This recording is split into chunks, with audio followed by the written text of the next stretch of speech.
Okay, well, hi there. We're here today to talk a little bit about one of our very favorite boats, and that's the Beneteau 423.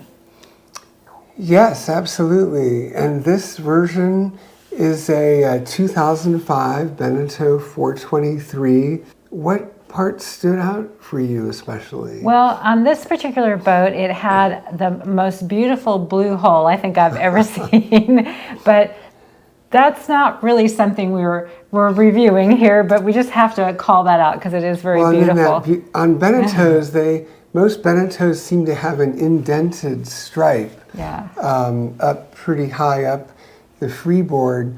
And of course, this one is like this beautiful metallic gold embedded, contrasting with the beautiful blue hull. But getting down to the practical parts of it, after you get away from get past how beautiful that part was, the practical parts of it is the storage in the cockpit. That's always something I'm looking for, and I really liked the way this storage was really accessible with a nice large lazarette on the port side, 2 corner stowage compartments, and then a really deep stowage compartment that you can drop down into on the starboard side. Right, so down there you can store all kinds of things, definitely. Yeah. And what did you think about the cockpit compared to some of the other boats that we've looked at size-wise and hosting? So I felt like the cockpit was really nice overall. It's relatively wide. It easily can fit 2 people sitting side by side in front of the helmsperson, as well as more people can sit further back if you'd like, and then there are 2 margarita seats farther back. So I feel like... Or stern rail seats. Yes, stern rail seats, yeah. But anyway, I think we might be able to comfortably, for a day sail, take, in addition to us 2, up to 6 more people, and that could actually be relatively comfortable. That's pretty darn exciting. I really like how on the 423 the swim step is so easy to access.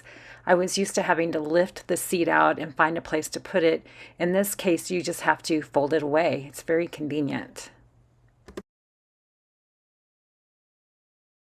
Yeah, and then this one has an electric winch, where I think the electric winch is the most important, and that's for raising the mainsail.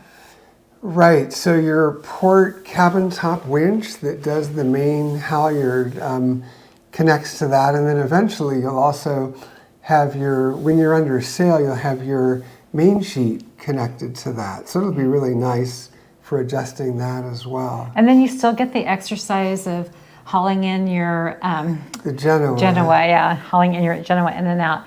And then as far as the foredeck, it was pretty spacious. I will say I think that Catalina does a little better job on accessing the foredeck, because the shrouds, where they're placed and how they're placed, makes a big difference. But it's still a nice roomy foredeck. Yeah, absolutely. But no question, the Catalina 42 Mark II does a genius job with the shrouds. And so you can move up the side deck so easily to the foredeck. Whereas with the Beneteau 423, you'll be wanting to gently grab the shrouds as you go by, just for balancing and not accidentally going off the side. Just the side decks are teak, which on the one hand is a bother, but the flip side is that it can be really beautiful. So I think for us, it feels like a positive that it'll just be so pretty. I think for me, because I'm the one who tended to wash Rejoicing, and not being able to get it as white as I would like to get it was always frustrating. So I won't have to worry about that. It's gray. Yeah, there you go. So going down below, I know it's not the most modern colors right now. I mean, I know everyone wants the lighter wood, but I love the cherry kind of colored wood that's down below. It's just so warm and cozy and just beautiful solid wood down below. Yeah, the bright work is incredible. The Finot group, Finot, they designed quite a few of the Beneteau sailboats, still a small fraction of the total.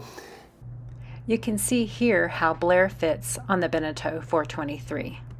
It's just a work of art, quite beautiful. I'm 6'4", and so one issue for me is right in the middle of the cabin. It's tall enough. Actually, most of the cabin is good. It's just the issue owner's is cabin. getting in here with my shoulders. Good luck with that. The galley, to me, was really beautiful, but also one thing that we were impressed with is it has not only a front-loading refrigerator, but it also has a countertop freezer. A lot of boats don't have that large freezer like this has. And I liked the way that the cupboards were easy to open and close. You stick your finger in the little hole, it unlatches the latch, and then you just pull it out. And then when you close it, it automatically latches. No twisting or anything to be done, or pushing the button Very back in or easy anything to be done. use. Yeah, and really nice. Quite a bit of storage. Yeah, Not good massive, storage. but a reasonable Probably amount. adequate for us, yeah. I mean, one thing in terms of storage, some of the really more extreme blue water boats, they'll have a deeper bilge, and the 423 and most of the Beneteaus for that matter have a shallow bilge, which means you don't have a lot of storage for like canned goods and other dry goods for while you're underway out in the ocean. But I think there's still enough storage. We feel comfortable with that. And there is storage under the cushions. I will say in the salon, the owners did just recently upgrade the upholstery, which I absolutely thought was really beautiful. So then moving into the aft cabin, I find the aft cabins usually pretty claustrophobic, and this one's huge. I don't see the both of us sleeping in it at once, but I felt like there was enough openness there that if we were under sail overnight, that I could be there so that I could communicate with Blair when he's in the cockpit and vice versa. And it's, to be fair, it's a massive aft cabin in terms of the berth. I mean, you'd have to measure it out exactly, but it's basically a king-size berth. It is massive. Yeah. So that part is really nice. It has 2 heads. It's a centerline berth in the owner's cabin, and there is a head that's accessible only from the owner's cabin. And that's the larger head on the boat. So the day head near the aft cabin is, I have read reviews that say for larger people it's a little bit cramped, but you still have 2 heads, which I think for this big of a boat is nice. Yeah. And there's plenty. I think there's plenty of storage in the owner's cabin with the 2 large drawers and a couple of hanging lockers.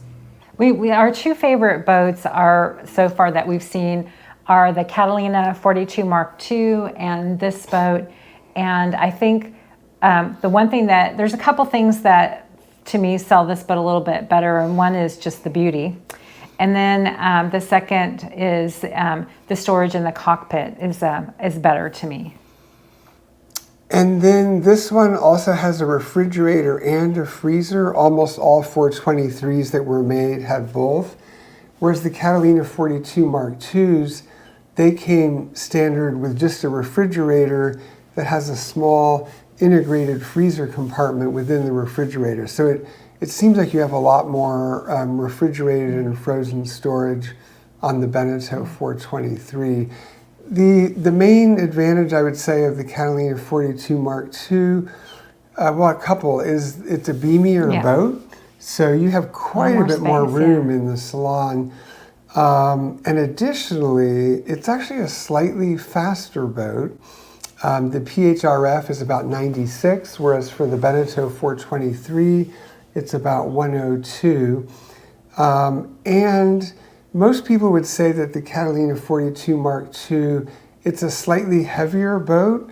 And I've certainly heard it argued that the fiberglass is quite a bit thicker on the Catalina than on the Beneteau. But check out our video on the Catalina 42 Mark II for more information on that boat. They're both gorgeous boats. So what about the numbers, honey? What about the comfort ratio on the 423? Those kinds of So things. on the 423, it's in the high 24s. It was around 24.9 or so. And the capsize ratio was somewhere around 1.9. So overall, pretty darn good.